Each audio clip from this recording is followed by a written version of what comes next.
I wanted to come on because I've been getting a couple of posts about men who are paying child support for kids who are not theirs.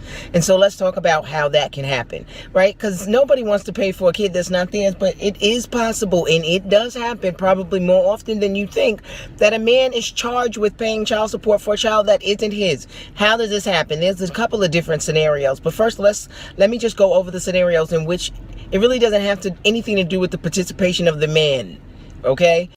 Fellas, this is an attorney who is kind enough and cares enough about us as men that she gives us this information.